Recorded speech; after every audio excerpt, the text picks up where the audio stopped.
Hello and welcome to the show, bringing you all the latest on the royals from TalkTV. So pop the kettle on. It's time for the Royal Tea. I'm Sarah Hewson.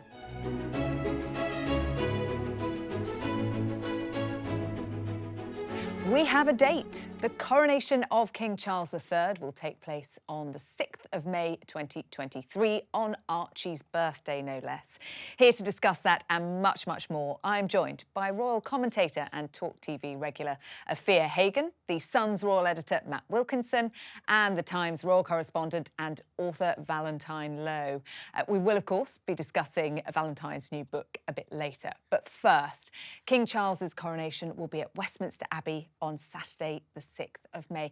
Valentine, to you first, what can we expect from the ceremony? Well, we'll expect a very historic and traditional ceremony built around the core elements of a coronation: the recognition, the anointing, the enthronement, and of course the crowning itself. But we also expect something a bit different, because the last coronation was in 1953, when Britain was a very different country.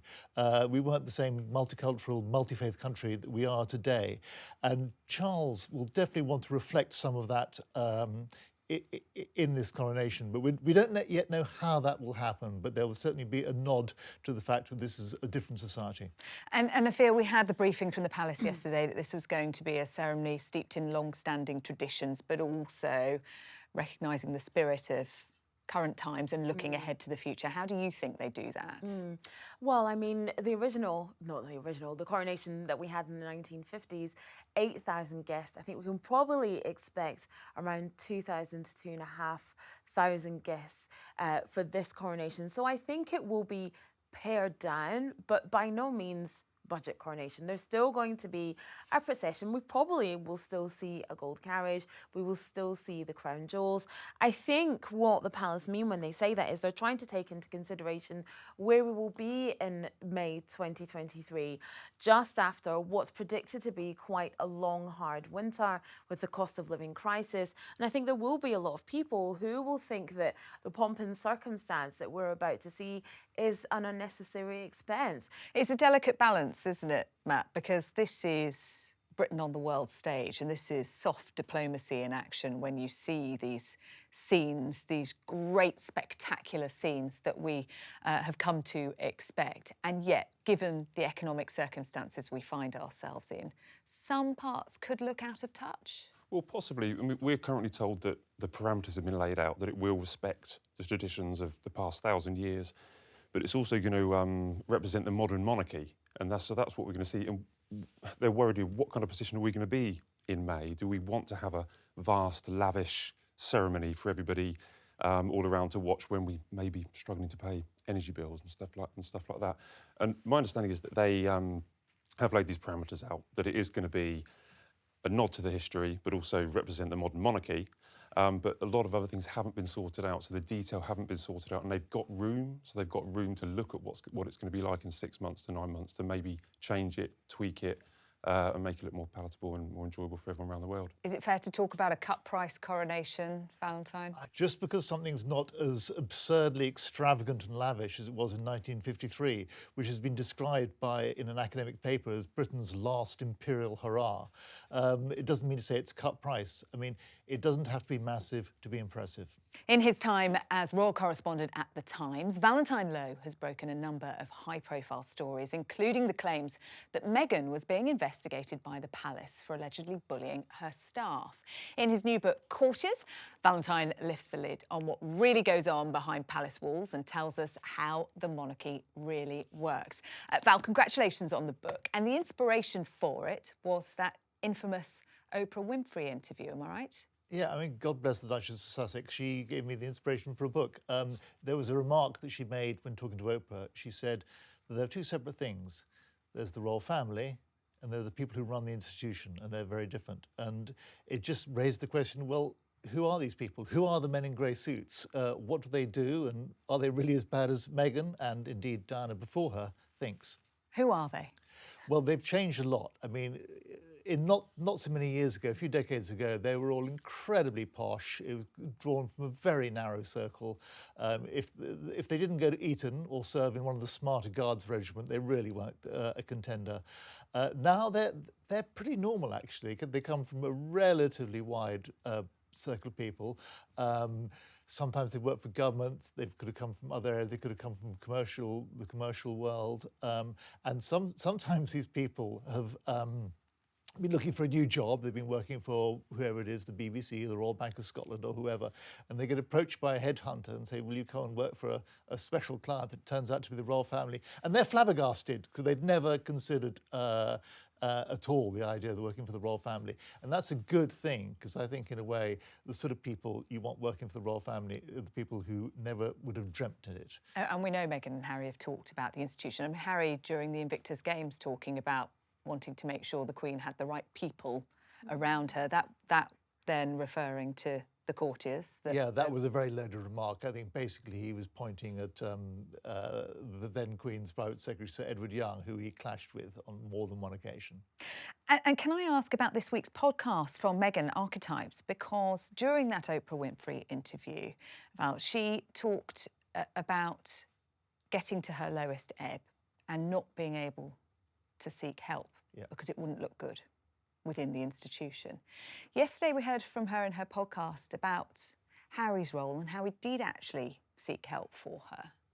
Yes, this is fascinating, because when she spoke to Oprah and said all about that about going to a member of the institution, asking for help and being told it would not be good for the institution, that was a sort of absolutely shocking thing to say. I mean, how could anyone rebuff someone who's mentally struggling in such a way? And until we know who she went to and what they said, we can't really get to the truth of that. But then here we have Meghan saying that Harry helped her, and we don't know when or where this was. We don't know if it was when they were living in America or when they were still in the UK. Very few details. All we know is that Meghan rang this woman while they were out shopping, and they didn't know who it was. They said, "Sorry, who is this, please?" Yeah, I think we need to know a lot more about that, because Meghan was obviously in a bad place. She said she was desperately in need, dire need of help. Yeah, and I think we can accept that and take that at face value. But what we don't necessarily have to take at face value is Meghan's descriptions of how people reacted. Matt, picking up on the relationships between Meghan and Harry and the palace and the royal family.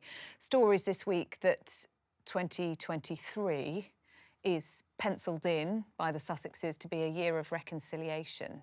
It was pencilled in to be a year of reconciliation before the Queen died.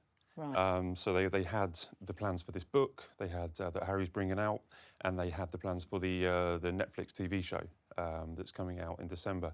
And they've now started to maybe redraft their PR plan, because their PR plan was to bring out the book, bring out the TV show, then next year, try to smooth things over and have a little reconciliation. If this book and if this TV show is critical of Charles and Camilla, then they're then criticising the monarch, which they weren't going to do when they brought out the book and the documentary. So it's kind of thrown it up in the air for them at the moment, because they'd had this carefully laid plans. They've got rid of some of their Sunshine Sacks, they've got rid of some of their Hollywood PR teams, and they were planning this year of reconciliation. I think they're having to go back to the drawing board on it. And what about the book and the documentary? Are we back to the drawing board on those? Well, how far can they go back? Well, it's done. It's written. It's ready to come out, as far as we're aware. But we're told that he's gone back and asked to make a few changes in it, which of course he has, because it's got the Queen has died since he's finished the book. So I think he's gone back in to maybe change a little few things, but also remember that because the Queen has died, he was never going to criticise the Queen in his book, but there may be some things critical about the new King and Queen that maybe need to be finessed a little bit. You used the term Queen there. This is something we were discussing before we came on air. And do we call Camilla Queen? And particularly because she is going to be crowned alongside Charles during that coronation. She becomes Queen.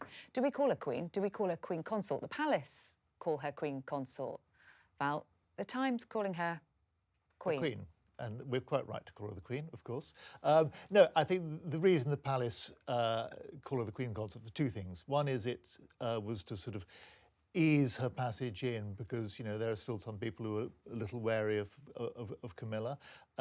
So get people used to the idea of her being queen or queen consort. And the secondly was a sort of purely practical reason, I think, that in the first days, weeks, months after the death of Queen Elizabeth, so you wouldn't have confusion about talking about the queen and the queen consort.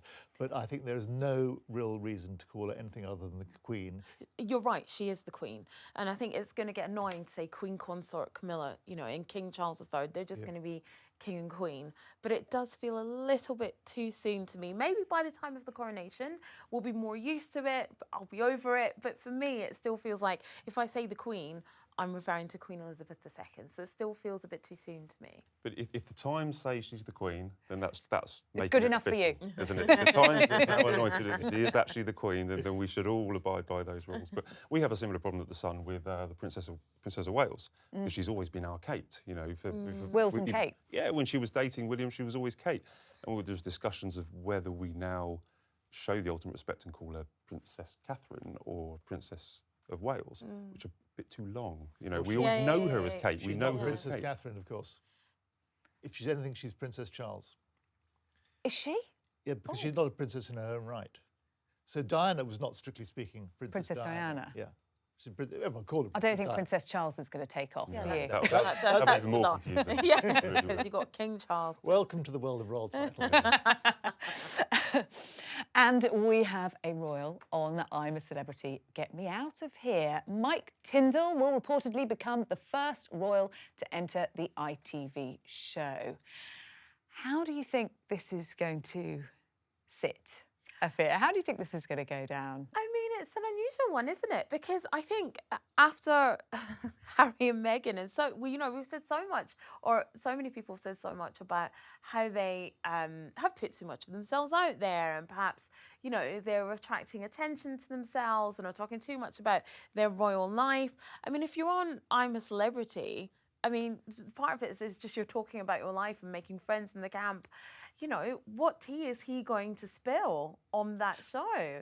Do you think he has much to say or not? And I'm surprised actually that he's on it. I'm surprised that the royal family have allowed it.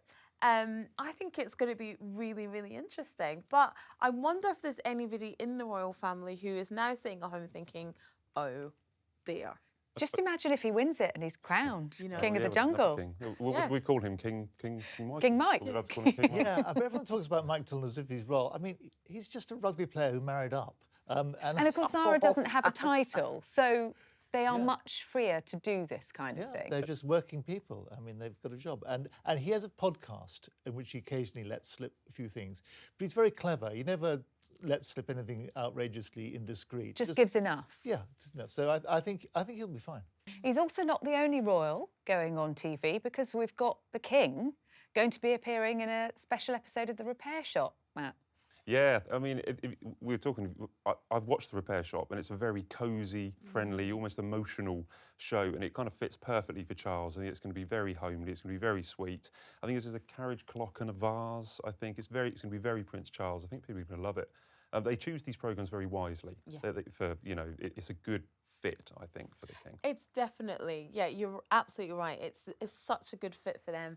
And I can imagine, actually, Charles and Camilla watching that. Yeah.